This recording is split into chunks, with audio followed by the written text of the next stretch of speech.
আসেন সবাই। আচ্ছা, আপনার এখন মানে F&B সার্ভিস ট্রেডে আছেন ডিপার্টমেন্টে।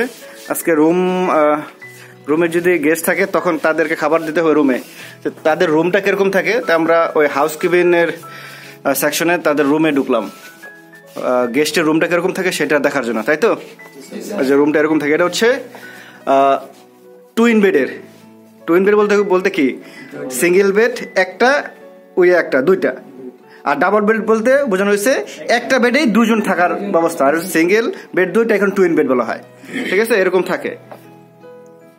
যে আপনাদের বললাম না, যখন একজন গেস্ট কোনো কিছু দরকার পড়ে তখন ওনার ল্যান্ডলাইনটা ফোন দেয়। এই যে ল্যান্ডলাইনটা, এটাতে ফোন দেবে। এর পাশেই বিভিন্ন রুমের নাম্বার দেওয়া থাকে, যেমন ফ্রন্ট অফিস, হাউসকিপিং এবং F&B সার্ভিস সব কিছুর নাম্বার থাকে, এখান থেকে কল করে। আচ্ছা, আর টিভি থাকবে, এসি থাকবে, আর এদিকে একটা ড্রয়ার থাকবে ছোট। আচ্ছা, ড্রয়ার, ওকে। আর এই জায়গায় হচ্ছে ওয়াশরুমটা কিরকম সেটা আমরা দেখি না। আসেন ওয়াশরুমের দিকে। এই যে ওয়াশরুমটা পরিপাটি থাকে, বাথটেপ থাকবে, হাইকোর্ট। আসেন ভিতরে।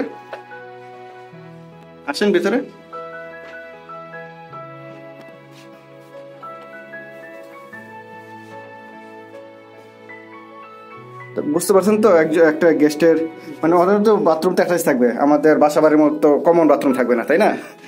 এরকম পরিবেশ নর্মালি 5 স্টার হোটেল বলতে এরকমই থাকে।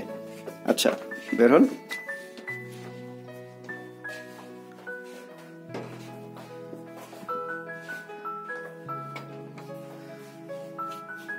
আচ্ছা, তাহলে আমরা যে একটা রুমে কি থাকে বা একটা গেস্টের রুম কিরকম থাকে সেটা একটু ধারণা নিলাম। তো আমরা যে রুম সার্ভিসটা দেবো, একজন গেস্ট যদি ওনার রুমে যদি খাবার খেতে চায়, রুমে কিরকম ভাবে অর্ডার সার্ভ করতে হয়। তা আপনাদের যে ডোর, গেস্টের রুমের ডোর, এই রুমে নক করবেন। নক করে ওই রুম সার্ভিস অ্যানাউন্স করতে হবে যে রুম সার্ভিস। তখন উনি খুললে আপনি বলবেন কোথা থেকে আসছেন, হাউসকিপিং ডিপার্টমেন্ট থেকে আসছেন নাকি F&B সার্ভিস থেকে আসছেন। তো উনি যেটা প্রয়োজন সেই অনুযায়ী সার্ভিস দেবেন। সে গেস্ট কখনো যদি খাওয়ার ক্ষেত্রে গেস্ট মাঝে মধ্যে এরকম বলতে পারে যে আপনি আমার বেডেই রাখেন, খাবারটা বেডে রাখবেন। আর যদি বলে যে আমার ওই টেবিলে রেখে দেবে। আর সুইট রুমগুলো যদি হয়, আরো লাক্সারি রুমগুলো হয়, তাহলে ওনাদের ডাইনিং স্পেসটা আলাদা থাকে। আবার এটা তো একই রুমে সবকিছু না, বাথরুমটা অ্যাটাচ করা আছে। আর যদি ওইটা থাকে সুইট রুম, তাহলে ডাইনিং স্পেস আলাদা থাকে। আবার দেখা যায় ওনাদের মিটিং করার জন্য আলাদা রুম থাকে, ওই ওনাদের ক্যাটাগরি অনুযায়ী। এটা আপনাদের একটা সিম্পল বোঝানোর জন্য, রুম গেস্টটা মানে রুমের পরিবেশটা রুম থাকে এটা বোঝানোর জন্য, একটা ভাইব দেওয়ার জন্য এটা দেখালাম। আর আপনার কোনো কোশ্চেন থাকলে বলতে পারেন। কোনো কোশ্চেন আছে? নার্ভাস? আচ্ছা, তাহলে এখানে আমরা দেখলাম, কিন্তু আমরা এখন আমাদের সার্ভিস যেটা আমাদের হোম গ্রাউন্ড সেখানে চলে যাই, সেখানে আমরা প্র্যাকটিস করবো। আজকে এই রুমটা ফাঁকা পেলাম, এই কারণে আপনাদের ভিজিট করার জন্য নিয়ে আসলাম। ওকে, তাহলে আমরা আমাদের হোম গ্রাউন্ডে চলে যাই, F&B সার্ভিস ল্যাবে। আচ্ছা, এই যে কোনায় দেখেন ছোট একটা ফ্রিজ। আসেন সবাই। ওই যে এটা হচ্ছে মিনি বার, এটা কি মিনি বার বলে? এটা একটা নর্মালি বক্সের ভিতরে থাকে, বক্সের ভিতরে একটা ছোট ফ্রিজ থাকবে, আরো ভিতরে ছোট ছোট খোপের মতো থাকবে। এটাতে চানাচুর, কি বলে, বিস্কিট, এগুলো আইটেম থাকবে। আর ফ্রিজটার ভিতরে থাকবে বেভারেজ আইটেম গুলা।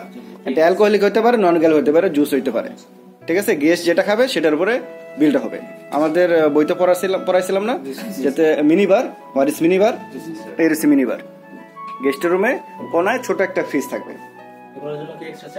হ্যাঁ, এটা এক্সট্রা চার্জ করা হয়, এবং চার্জটা একটু অতিমাত্রায় হয়।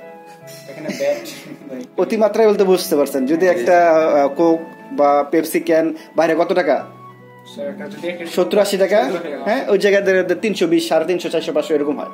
মানে কল্পনার বাইরে আর কি, অতিমাত্রায় হয়। এটা অনেকেই নেয় না। যারা মানে প্রিমিয়াম কাস্টমার, তাদের টাকার কথা ভাবে না, তারা হচ্ছে আমার সার্ভিসটা ইমিডিয়েটলি পাইছে কিনা সেটা, ওনাদের কাছে পকেট থাকে। টাকাটা কিভাবে বের করতে হয় সেটা হচ্ছে আমাদের দায়িত্ব, সার্ভিসের মাধ্যমে, অবশ্যই চুরি টাকা দিয়ে করে না। হ্যাঁ, ওকে, ঠিক আছে, তাহলে আমরা রুমে যাই।